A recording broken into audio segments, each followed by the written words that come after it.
Deməli, şəkilçilər uşaqlar müxtəlif bölgü prinsipləri var. Birinci mənasına görə leksik şəkilçi və qrammatik. Leksik şəkilçi ikinci adı söz düzəldicidir, yəni yeni söz yarandır ondan, yeni mənalı, novoznaçnaya slova создается.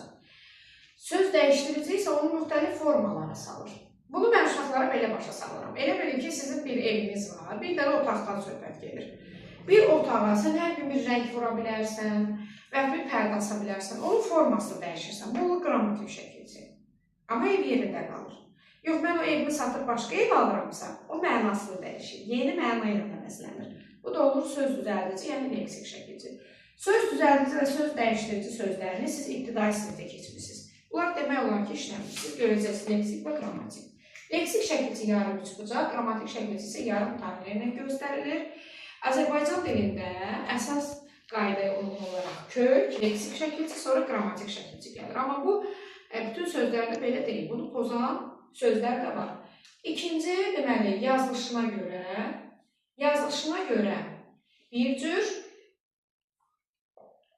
iki cür və dörd cür yazılan şəkilçilər var. Bir cür yazılan şəkilçinin üstündə heç bir rəqəm yoxdur. Məsələn, deyək ki, dil bir cür yazılır, heç bir rəqəm yoxdur. Şəkilçinin qabağında belə bir işarə qoyulur. Bu defisdir, tire deyil. Bu o deməkdir ki, bu nəyəsə birləşir. Yəni, özündən qabaq söz gəlir və ona birləşir. Məsələn, atam ki.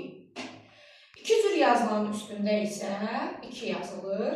Bu isə qalın və incə sahib prinsipinə əsaslanır. Yəni, A və Ə sahibinə görə da, də. Soruşsalar, deyəcəksiniz ki, qalın, incə sahib prinsipinə görə bölünür. Dörd cür yazılanın üstündə isə 4 rəqəmi yazılır. Bu isə açılış olaraq D, D, D, D şəklində açılır. Onun tərkibindəki sahiblər isə qapalı sahiblərdir. Bu da oldu yazılışına görə bölgü.